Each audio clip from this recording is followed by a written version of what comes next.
and welcome to Embracing the Fight. I am Erica Lamar, your digital creator and host. And if you've been with me since January of 2023, you will know that Embracing the Fight is about normalizing the conversation surrounding physical and mental health issues and concerns. Now, why would anybody want to tell you what's wrong with them? Nobody does, right? And because they don't, that's why a lot of things get left out or passed over, and you wonder what happened to a person, and then you turn around and you're dealing with it and don't know what to do. So if you can normalize that conversation, if you can get people to candidly talk about their issues, then the healing can begin. So like I said, if you're a faithful follower, you'll know that I started the conversation off talking about my journey through thyroid cancer. And as it continues, I'll be able to give you some updates in July when I go back to the doctor. However, I need you to take a moment to click subscribe, click like, click share, and comment on this podcast if you feel so. I mean, I would love to know what you think, good, bad, or otherwise, to help us grow. Because once this message goes out into the world, this is the message that can heal. All right. Now that I got all that out of the way, we are going to talk about episode 70. The title of the episode is Defended.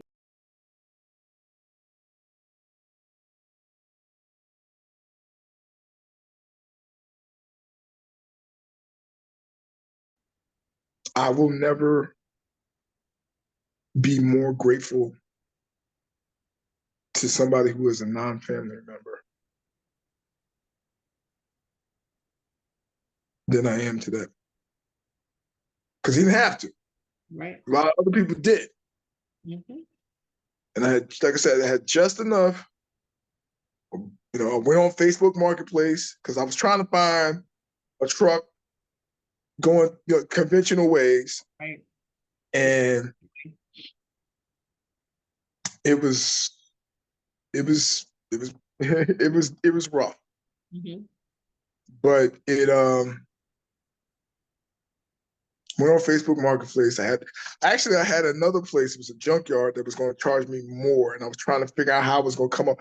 And this particular dude on Facebook Marketplace, he was like, "I'll sell." It was a young boy. Mm-hmm. He was like, I got you. I'll do it for that amount." And I think I was like, it was like maybe 700 or something like that. $700, maybe 800, maybe. Mm-hmm. And I remember with the money Tori sent me and with the money that my cousin Malcolm sent me, he also won't mind me telling it, I don't think.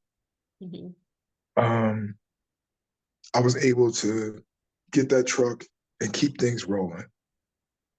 It's a blessing. And from that point on, we just kept on snowballing. Like I said, and that was the thing. You just keep. The thing that this business taught me is that,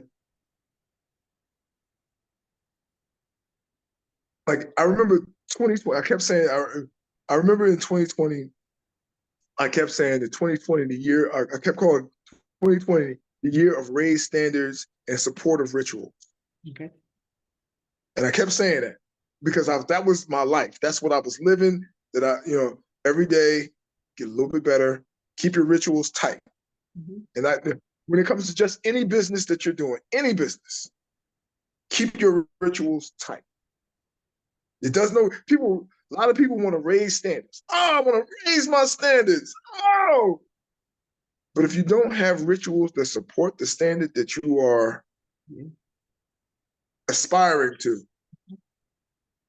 you're just going to disappoint yourself. You're just going to be depressed. So you have to have rituals. Mm-hmm. And when I say rituals, I mean the things we do every day should be pointing us in the general direction of the thing we say we want. That's right. And I did not, these were things that I did not, like, I learned the value of the things you do every day, pointing yourself in the right direction every day, staying focused, staying on point. I learned all of those things. And I learned the value of just forward momentum. Mm-hmm. There's value in that. Mm-hmm. Like I remember Like I used to sell insurance. You did it all. Yes. I sold it all. I sold it all except dope, girl. I sold it all except dope.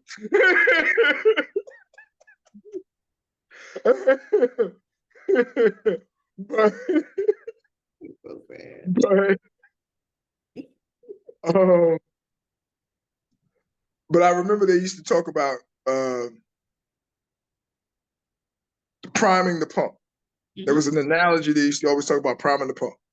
And you gotta constantly prime the pump, gotta keep pushing down. And like I grew up with indoor plumbing and all that other stuff, and I didn't understand all of that. My mama did. She got that whole well water and all, and the pushing down. I didn't know what all of that stuff. Like eventually, I looked on YouTube, saw it, I got a full understanding of all of that stuff. But I got all of that. And what I came to understand was that later on was that what you have to do is you have to keep pushing until not until the water shows, but until the water is gushing. Yeah, it's flowing. And then you can stop. But you can't stop until it's gushing. Yeah.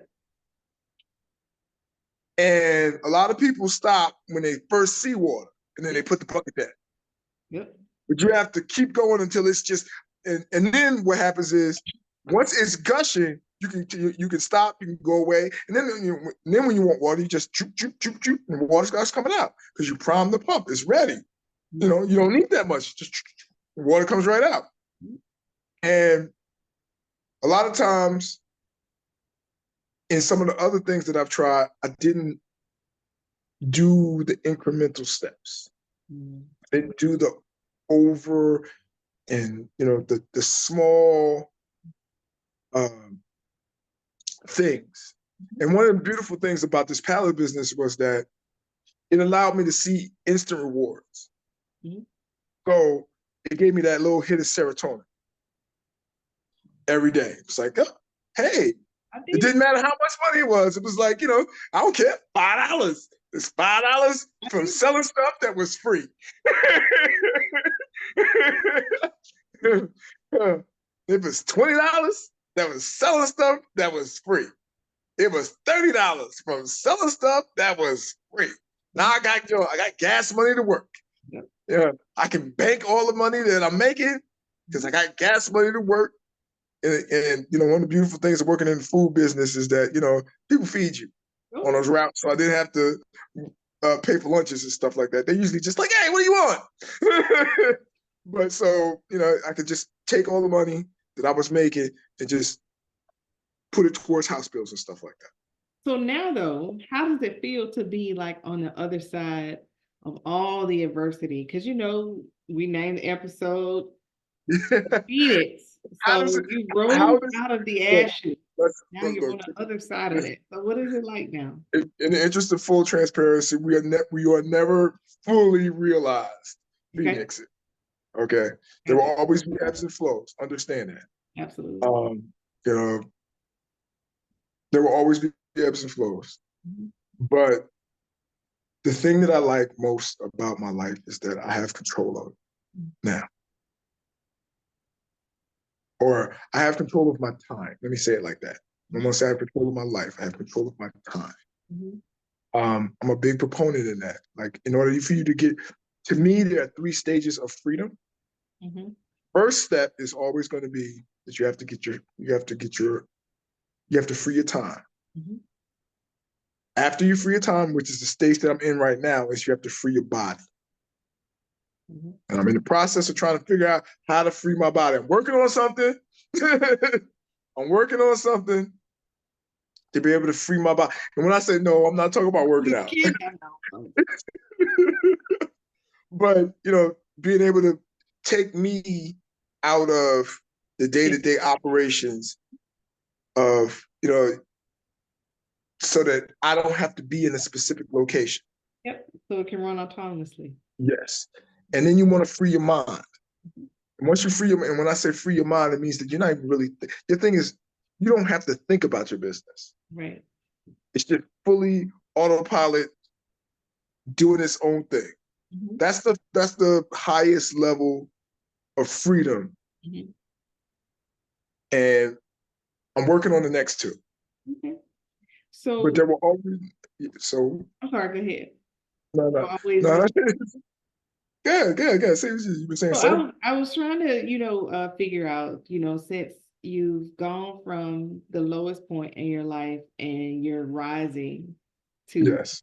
a higher point, not the highest, Yes. because there's so Yes. much more out there that I know that Yes. you achieve, because Yeah. just strictly out the type of person you are and your beliefs.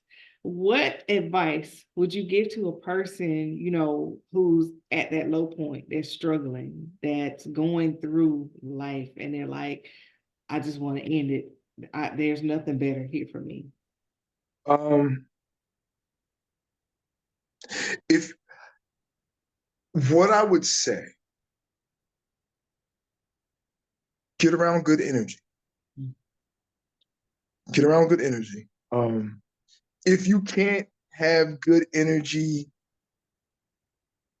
people around you, get good energy books and information around. Okay.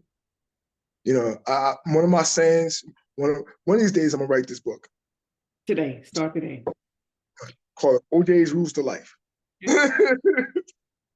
But I know because one of my rules to life is that it's uh, it's diet plus exercise. If you Mm-hmm. want to change anything, it's diet plus exercise. Mm-hmm. Um, you got to what you feed your brain is really important. So you can be feeding your brain people and their energy, or you can be feeding your brain books, audios. For me personally, audios. I don't really read anymore. I sit down, and because I'm driving all the time, I have a lot of net what Tony Robbins likes to call net time, uh, no extra time. So I read, like I sit down there and I'll be in my truck, and this was something that I started, like I said early, just trying to focus my brain on getting better, getting stronger, um, mental health situation. Mm-hmm. But you need to be able to be feeding yourself good energy. Mm-hmm. And I know that's tough. It's not especially as a man, it's very difficult. Very difficult as a man. To get around that, like, because as women, a lot of times you guys gird each other up. Y'all will talk to each other. Y'all will rally. The sister, as Sister, no, well, I listened to a competing podcast. that's fine. Support it. What do you call it? The Native Land podcast with the guy who should have been your governor, Um, Andrew what's his name? You said, Andrew. oh yeah, yeah, You're down in Florida, right? yeah. Yeah, it's him and like one of the ladies from MSNBC and this lady who uh, I'm really just breaking them. Like these are credentialed people with like all these years in media. I'm just like, this lady who was on Cross, what's her name? Tiffany Cross and Angela Rye. But one of the things that they was talking about, they have a group that they call the Machetes. Mm-hmm. And where it's just a group of women that just come together and they're ready to fight. I think they got it from the Woman King. I love it. I think I didn't see that movie, but I Oh, think you that's should the watch where. it. It is worth it. Definitely watch it. But they were saying that they call themselves the Machetes, and I Mm-hmm. think that but a lot of women they have that, Mm-hmm. and as men, one of the things that happens, and this is something that another thing that I would like to be able to work on at some point Mm-hmm. is that a lot of times we as men we don't have that, Mm-hmm. and Started. we don't have those. Our friendships they usually fall away. Um, our best friends It's not because they're not good friends. It's not that because we, we don't care about each other. We just don't. We don't do what y'all do. Like y'all will call each other just like, hey girl, Girl, girl, I ain't heard from you today, or like I ain't heard from you this week. What's going on? And y'all will sit back and talk about all types of stuff that, y'all will just talk. And you will interact with each other and go out for drinks and go on trips to girl trips and all this other stuff. And y'all will do these things. And as men, typically we don't do that. And what I would tell dudes is reach out to each other, network with each other, rally around your folk. It's important. Like, one of the things that I tell you, get you a good wife or a good husband. I'm here. Oh, no. But because that is like, I remember reading, I want to say it's Think and Grow Rich. And I remember he had dedicated a chapter in that book. It's been a long time since I read that book. Like I physically read it. It's been so long that I physically read that book. But I remember that he was talking about one of the reasons that men fail is just people fail is incorrect choice of spouse. And at that point, I was young. I was in my 20s. So I was like, yeah, think I put you right at that girl. She got her stuff together. And I didn't understand. What I didn't understand at that particular point, and you probably, this is something else. I'm giving you a little show idea that you could probably look into. You probably get a bunch of views for this. Dropping jewels here, girl. Dropping jewels. I'm not even asking you to pay me for this. But not only that, I'm gonna put you on to one of my boys. He wrote a brilliant book. One of my boys, his name is A.B. Bracewell, talking about he has a book called The Sexual Miseducation of Black Men in America. Great book. If you can't read, get the audio. It's awesome. It's the best book on just being a man and all that other stuff. Great. I can't recommend it highly enough. It's so fun. And when I say that, and I'm gonna get back to my point. I'm a Libra, we digress. I love it here. But I say that because he's not just I'm not saying that just because he's my friend.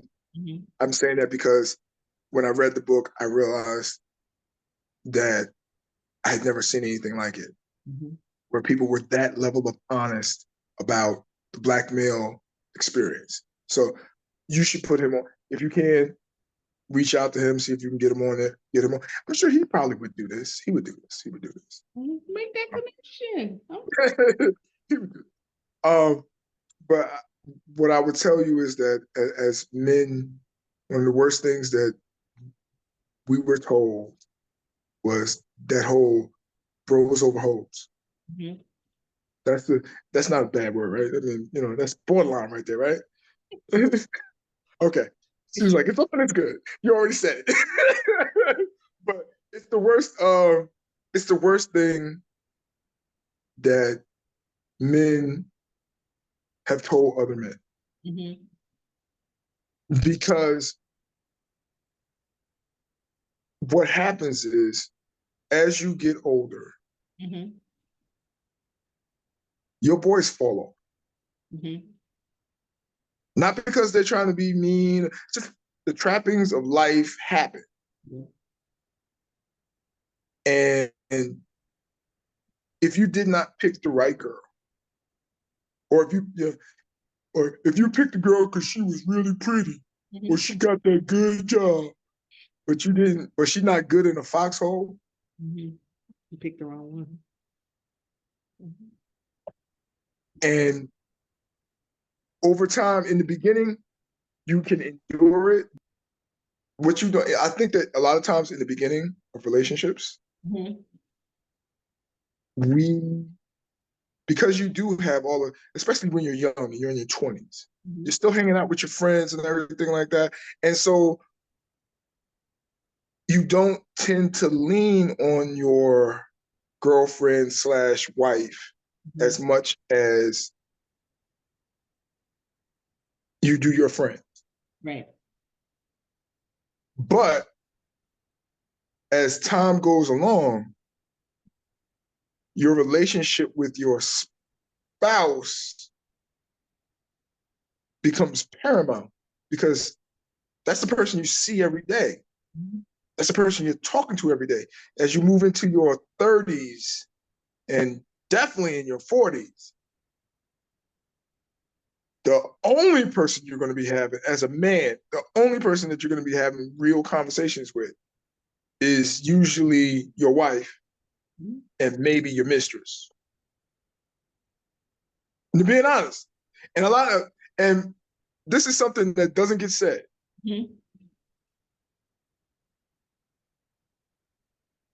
A lot of that cheating, not all of it, but a lot of it is just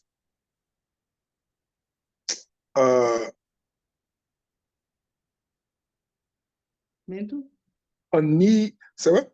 mental. Yeah. It's like I was told a long time ago. Like I went to a seminar. This guy, I don't know if he's still around, but it was this guy named Ron Elmore. He wrote a book called How to Love a Black Man. He also wrote another book called How to Love a Black Woman. And one of the things that he was saying is that as men, he said that women have a need, not a want. They have a need to feel secure. And he said men have a need to feel significant. And it's not a want.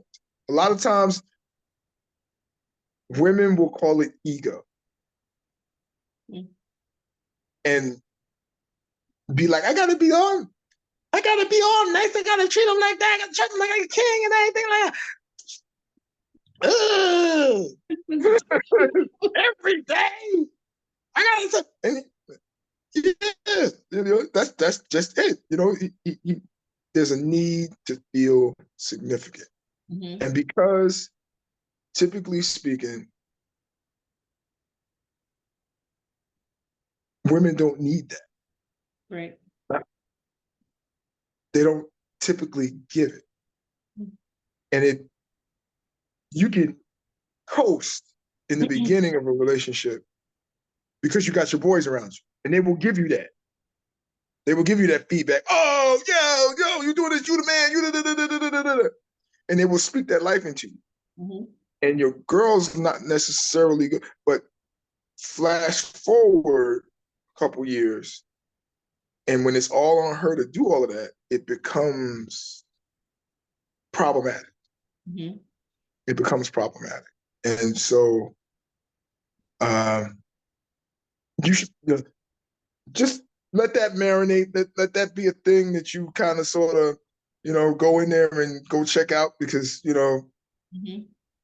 just call it, like I said, call it bros over hope.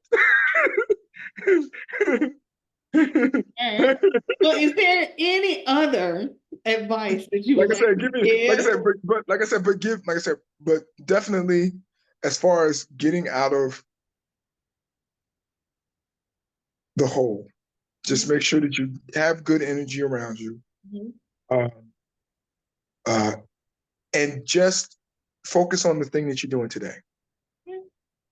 This has been a very interesting, very enlightening interview, and I appreciate the time that you've taken out to speak so candidly, so transparently, and it's hard, I know, for people to talk through the things that cause them pain, and it's easy for them to talk about the things that's on the good, on the better side of life. So I appreciate you being open to this whole conversation, the time that you've taken out. Thank you so much for having me. I really do appreciate it. I really and truly hope that this helps you, helps somebody who's listening to this in some way. That's the, oh, I would be remiss if I didn't promote my book. Please I have do. yeah, I have my I have an audio book. It's called Out of Broken Things Come Miracles. It's on you can purchase it at nathaniellegay.com. Mhm. It's NATHANIELLEGAY.com. I'll be sure to check it out. What's wrong with you? I'll be sure to check that out. But Yeah. to all of our listeners, we thank you so much for checking out episode 70, The Phoenix.